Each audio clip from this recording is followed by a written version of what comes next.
Hey everybody, it's Cindy here, and yesterday we talked about ending relationships. And so if you're considering ending some kind of relationship, you might want to review that if you have not seen it. It gives some tips and things to think about and ways to look at your current situation to help you make that decision. So today we're going to talk about ending marriage, getting a divorce, because I've had lots and lots of people asked me about that, and many, 50% of all first marriages end in divorce in America, and even a higher percentage of second, third, and fourth marriages end. And so divorce is a huge part of our culture, unfortunately. I'm also divorced myself, in case you didn't know that. I was once married for 22 years, and I divorced my husband 5 years ago. So I've been through this personally. And also, actually, I went through my parents' divorce when I was a teenager, a young teenager, 14 years old, around when they got a divorce. So I feel sort of like I've been through two divorces in life, even though only one was my own marriage, of course. So anyway, divorce is ranked as one of the highest, most stressful life experiences in our country. So if you study stress and you look at the stress scales out there, divorce is right up there. It's one of the highest, most stressful events in a lifetime. And so I want you to really, if you're thinking about getting a divorce or you're currently going through a divorce, I want you to take that. I know it sounds like very bad news, but the reason it's important is so you know to expect that this could be really a difficult situation, and that it's really important to respect how difficult it can be. It can really, really be. It's a huge, huge loss. Even if people said to me, well, you wanted the divorce.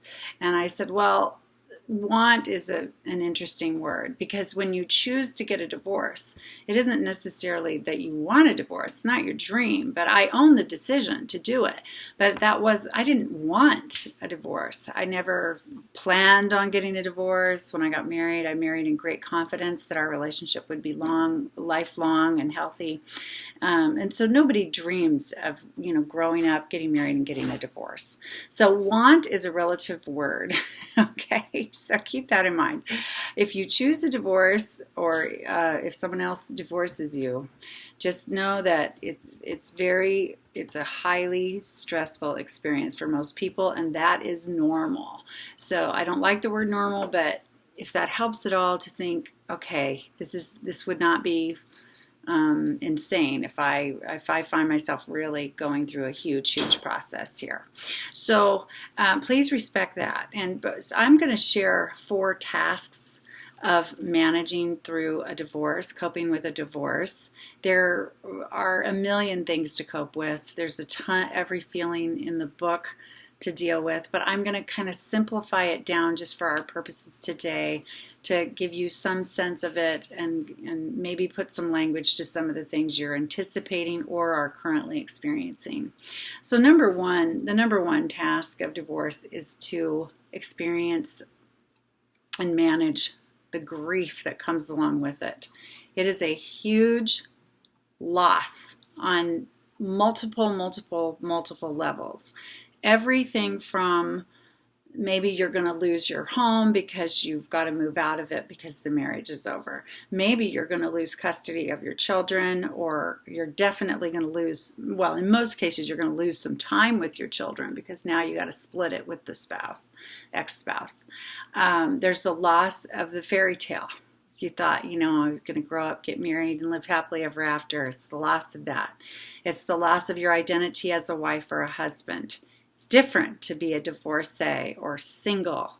It's different. It sounds different to say it, and it is a different role is, and it's a loss of another role.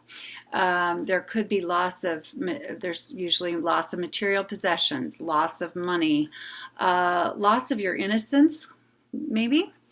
loss of, and what I mean by that is that marriage is very supported in our society. We think marriage is, we applaud people who are married when they make their marriages work or they stay married, no matter what it's like. We applaud them, right? And we should. I mean, good for them.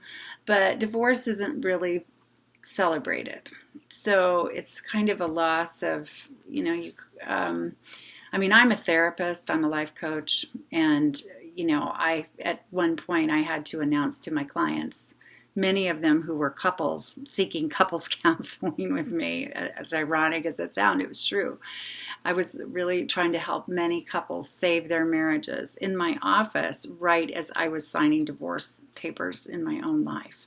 And so that was an interesting dynamic to face and have to deal with professionally. And so it's just, grief is huge. Grief with divorce is huge because it's such a big ending. It is a death of a relationship, very much so. And yet, if you have children especially, your relationship continues. So it's like you have to break off from the relationship, but yet figure out how to work together. So that kind of moves me into task number 2, which is adjusting your environment because of the divorce. Now there's tons of logistics, right? Adjusting the environment can be everything from moving out to finding another place to live to adjusting your finances to manage the new reality of your finances, to helping your children cope with the divorce if you have children in this case,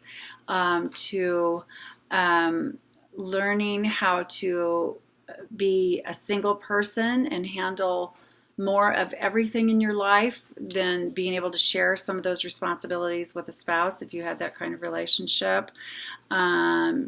So there's on and on and on. And then if you had a lot of married couple friends, like pals you hung out with as couples, those relationships might change as well. You may need to adjust your social life in a way because your couple friends aren't always going to be comfortable with one of you or the other of you. They may think they need to choose between you. They may decide who they're going to align with, or they may just not be comfortable with either one of you anymore because you're single.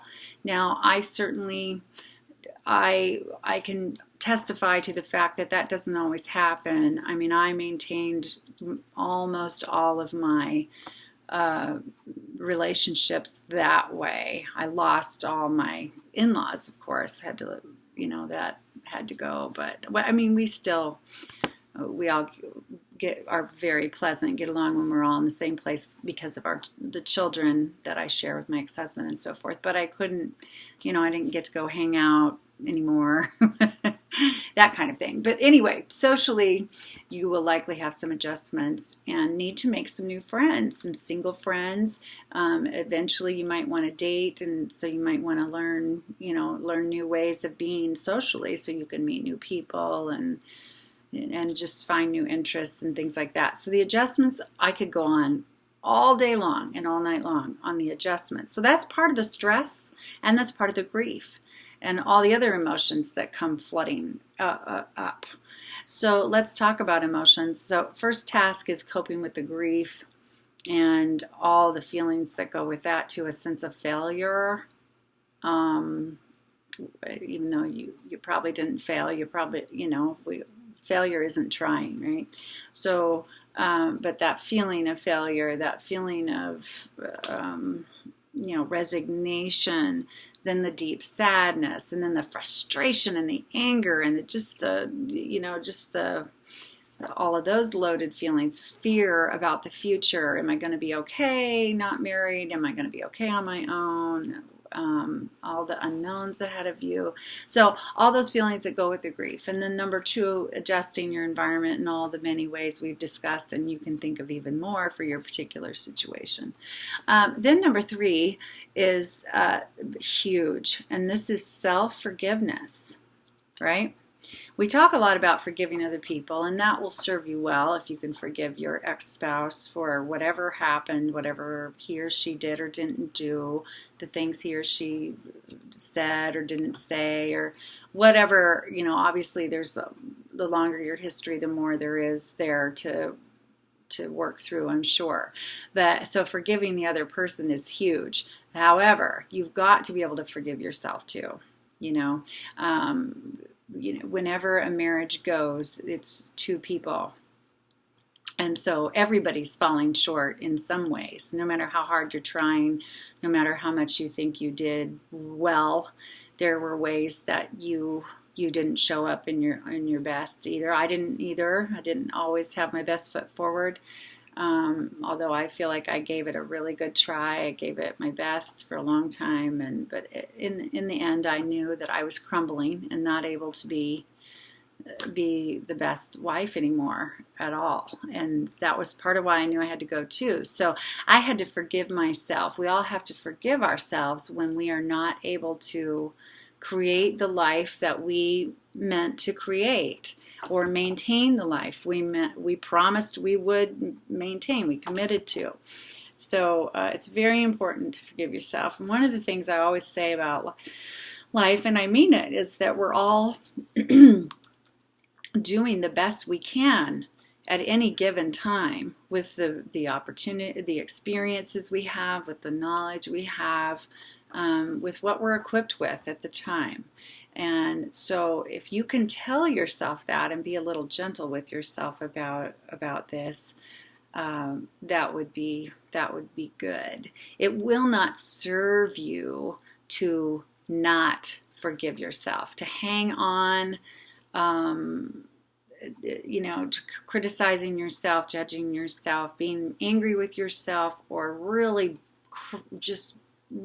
badgering yourself over it isn't going to serve anyone. You will not be able to move through the tasks that you need to work through to get on with your life. You will not set a good example. If you have children watching you go through this, if they see you still harboring all this resentment toward yourself, or anger or frustration, you want to model for them, especially if you have kids watching you, you want to model for them that you can make mistakes in life. You can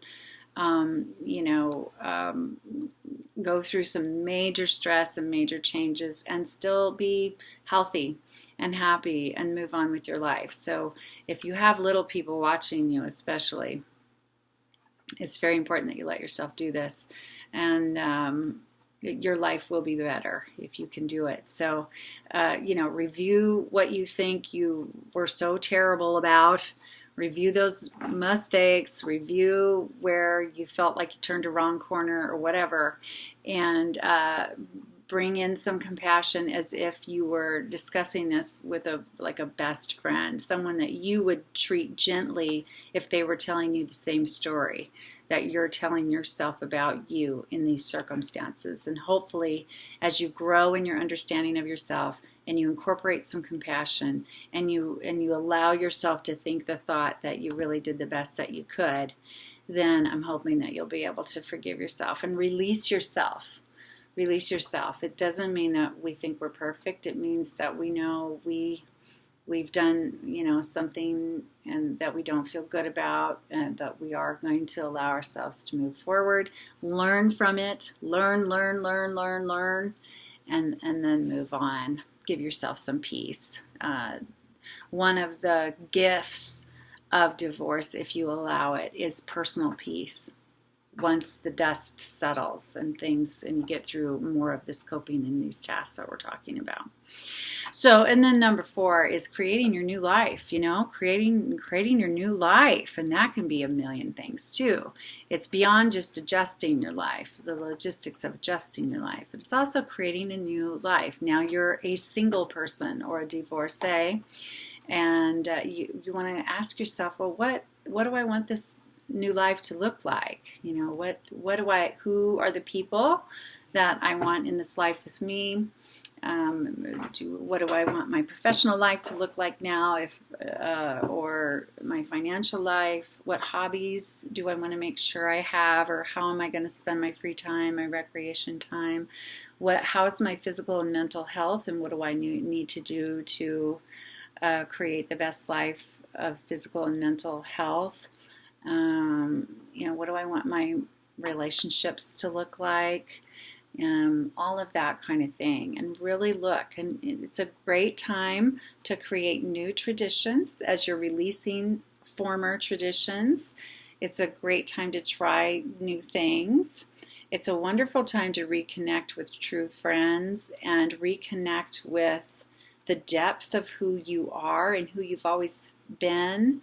Because sometimes when we're in the midst of serious conflict or high stress, we kind of lose touch of who we are deep inside. And so as you're creating your new life and you're striving to move forward, I want you to really get to know yourself again. Dig deep in there and go, gosh, who am I? And what are the things I've always loved? And what are the things I've missed in my life that now I could begin to incorporate again, and start to do that.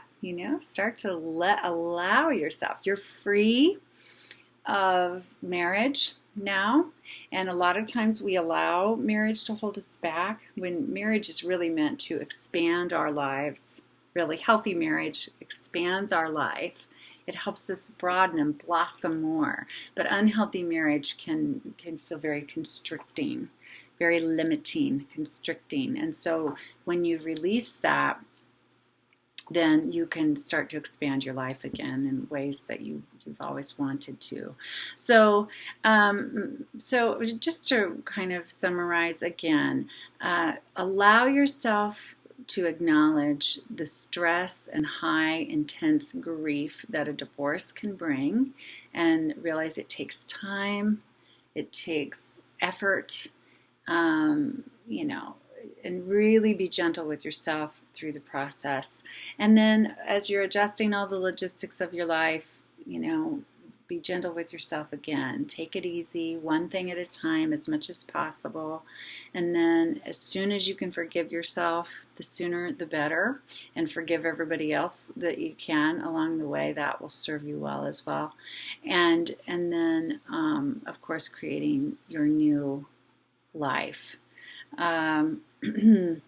So if you're going through a divorce right now, I'm sorry. I know that's not what you ever dreamt or wanted, but you can get through it. I'm living proof. I'm 5 years post-divorce, and I couldn't be a whole lot happier than I am right now. Life is good. I really, one of the gifts, again, of divorce is that you can turn a corner and start anew and learn. Yes, learning, of course, growing from it. Yes, it's not easy. It's not. But if you can hang in there and believe that your life can be better, you will create that. So anyway, I know I said early in the week that I was going to talk about children, helping children through divorce this week as well. However, it's Wednesday, and I have had an opportunity to go take a long weekend and go visit some loved ones. And so I'm going to do that. A lot of our time together this year has been dealing with family funerals, actually. We've had two major deaths in our family this year, and we're going to relax together this weekend. So I won't be working the next couple of days. So I will pick that up next week, and I will talk about children and divorce, and we'll take it from there. So I wish you a joy-filled weekend, safe travels if you're traveling anywhere. It's summertime, lots of people are, and I'll talk to you again soon. Take care.